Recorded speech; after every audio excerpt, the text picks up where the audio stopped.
Study tour kerap menjadi agenda yang ditunggu-tunggu sejumlah siswa. Namun sebenarnya seberapa pentingkah kegiatan study tour ini? Kita akan membahasnya bersama dengan pengamat pendidikan Retno Listiarti. Selamat siang Bu Retno.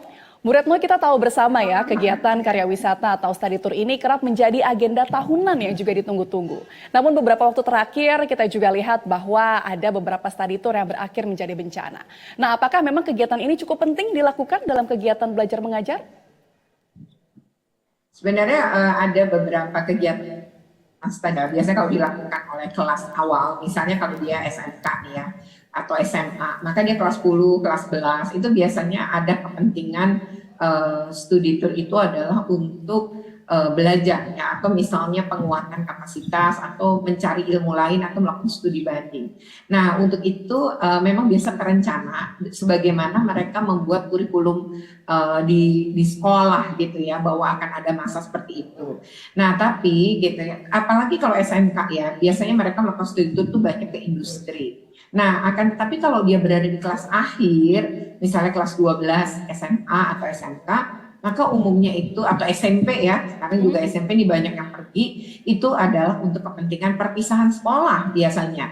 Nah, jadi mereka sudah pengumuman, lalu kemudian berangkat, atau belum pengumuman, lalu merayakan perpisahan itu di luar kota gitu ya, sambil berwisata. Dan biasanya anak-anak ini mengumpulkan uang dengan cara menabung. Jadi udah direncanakan jauh-jauh hari. Misalnya dari kelas 1 gitu, bahwa ketika kalian kelas 11 nanti akan kemana, kelas 12 untuk perpisahan, dan untuk itu mereka menabung selama 3 tahun. Jadi memang ini sesuatu yang ditunggu-tunggu oleh anak-anak, dan secara mental ya, mereka itu sebenarnya secara mental itu senang banget dan menanti-nanti saat perpisahan itu yang pasti bagi mereka itu penuh kenangan gitu ya. Jadi kalau kita bicara seberapa penting, mungkin kalau bagi anak-anak kelompok menengah ke atas ya, misalnya atau sekolah-sekolah kaya gitu ya, anak-anak dari keluarga mampu itu, mereka biasa gitu ya melakukan misalnya liburan ke luar negeri atau liburan ke tempat-tempat indah di Indonesia gitu. Baik, ini Tapi bagi artinya anak-anak kalau yang menengah ke bawah sebenarnya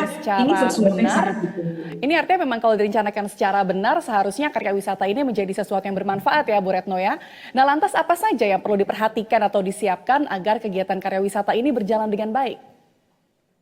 Ya, yang pertama ini selalu munculnya adalah sebenarnya bukan kegiatan ininya gitu ya, tetapi memang tadi mitigasinya atau perencanaannya. Saya sepakat itu, Mbak. Nah, ini yang perlu dan penting itu sebenarnya kalau kita belajar dari berbagai peristiwa adalah kendaraan dan supirnya. Nah, untuk itu maka penting diperhatikan. Pertama, ini menurut saya negara harus hadir, baik Kemendikbud melalui edaran atau aturan tertentu maupun dinas-dinas pendidikan yang bekerja sama atau berkolaborasi dengan dinas perhubungan misalnya. Yang pertama harus diperhatikan adalah kelayakan kendaraan. Sebaiknya umur kendaraan tidak lebih dari 6 tahun dan harus dibuktikan juga bahwa kirnya masih hidup. Yang kedua adalah menyewa kendaraan itu pada PO ya, atau PO resmi gitu ya, yang izinnya juga masih berlangsung sehingga ada rutinitas pemerintah sebenarnya memeriksa kelayakan kendaraan. Yang ketiga adalah menurut saya penting memastikan bahwa supirnya itu kompeten. Jadi kalau mobilnya bagus tapi supirnya kompeten juga bahaya. Apalagi pada lokasi kayak jalan berkelok-kelok dan menanjak gitu ya.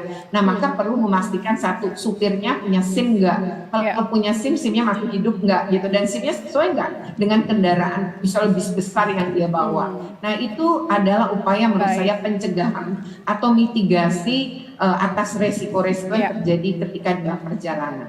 Oke, ini artinya memang karya wisata ini memang ada manfaatnya, namun tetap persiapannya tadi harus dilakukan dengan mengecek kelayakan kendaraan dan juga memesan dari PO yang berizin dan juga memastikan bahwa supirnya ini kompeten. Baik, terima kasih Bu Retno Listiarti, pengamat pendidikan untuk waktunya bersama kami. Terima kasih, selamat siang.